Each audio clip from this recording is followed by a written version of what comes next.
सैद्धांतिक चीजें निकल के आ जाती हैं। ये पहली बात तो है कि चीन अपने आप को कम्युनिस्ट देश कहता है, जबकि कम्युनिस्ट सिद्धांत में, मार्क्सवादी सिद्धांत में है कि वो किसी के ऊपर अतिक्रमण नहीं करता है, लेकिन उसने अतिक्रमण किया है। तो मौलिक सिद्धांतों के ही विपरीत है वो। तो वो जो कहता है, जो सैद्धांतिकी है, उसके अलग हट करके अब तो इतना है कि वो आक्रांता देश है और जहां तहां तमाम देशों के ऊपर वो कब्जा कर रहा है। तो ये तो स्पष्ट हो गया कि वो कम्युनिस्ट देश नहीं है। अब संकट जो भारत, तिब्बत और चीन के बीच का है, ये राजनीतिक सिद्धांत है कि दो बड़े देशों की सीमाएं आपस में नहीं मिलनी चाहिए, बीच में बफर स्टेट जरूरी होता है।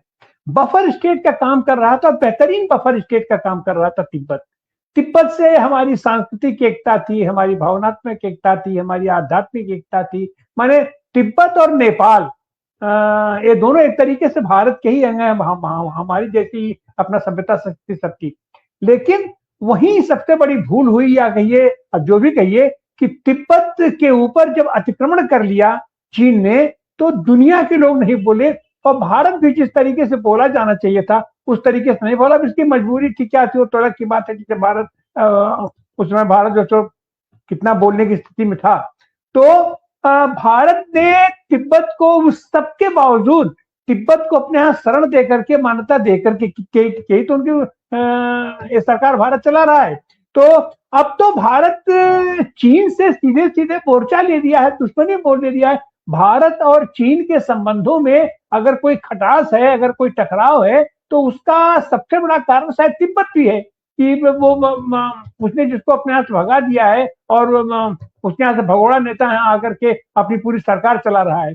तो ऐसी हालत में बहुत सारी चीज, और अब तो चूंकि इतना दिन हो गया है, इतने दिनों के बीच में, तो जो भी देश जहां कब्जा करेगा, तो अपने हिसाब से उसने तो ये भौगोलिक और पर्यावरणीय और सामाजिक और राजनीतिक बहुत सारे चेंजेस इस बीच हो गए हैं।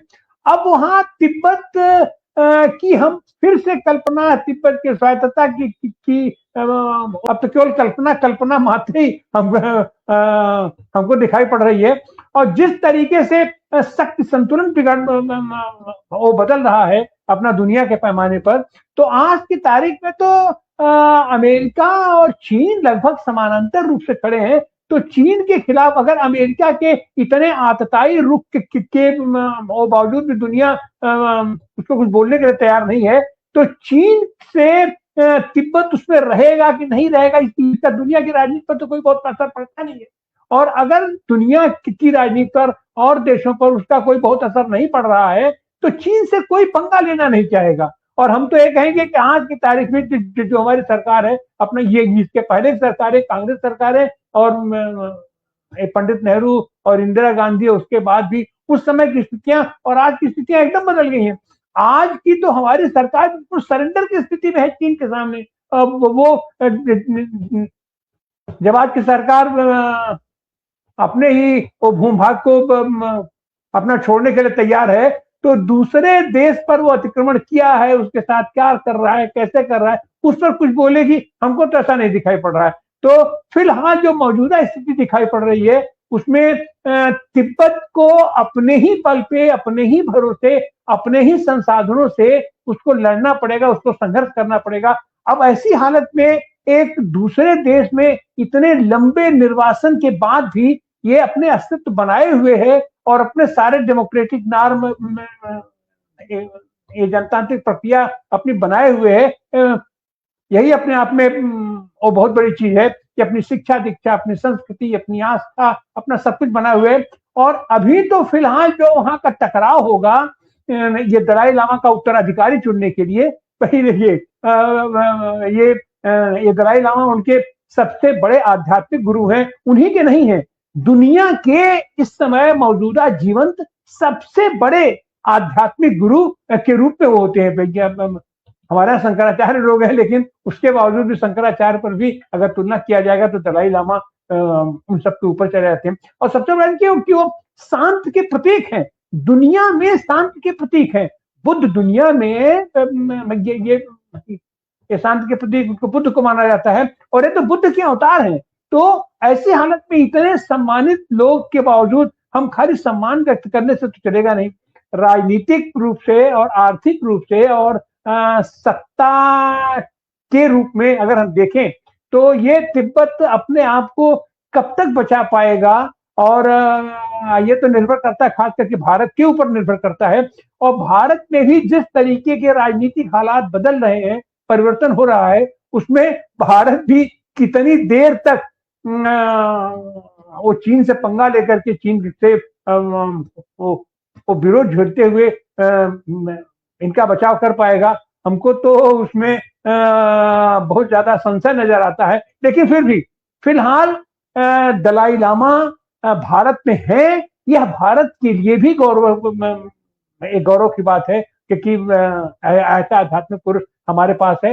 लेकिन ये सारे ये जितने ग्रुप हैं, उनको इकट्ठा होकर के हम चाहे जितनी हम उनके उसकी बात कर लें, लेकिन सच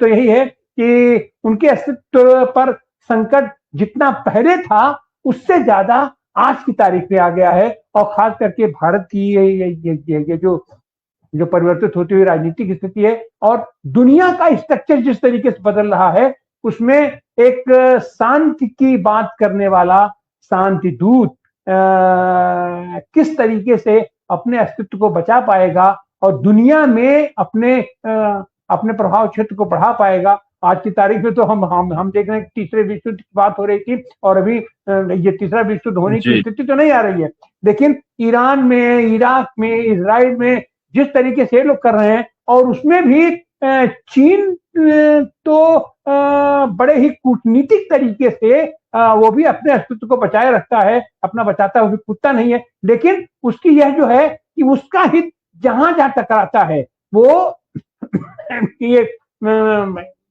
और देशों के भूभाग पर कब्जा करना, और जिसमें वह कब्जा कर लिया है उसको छोड़ने के बारे में वह सोच भी सकता है। अभी तो हमको कल्पना ही अपना दिखाई पड़ती है, लेकिन फिर भी हम सारे लोग और भारत का जनमानस, भारत का मन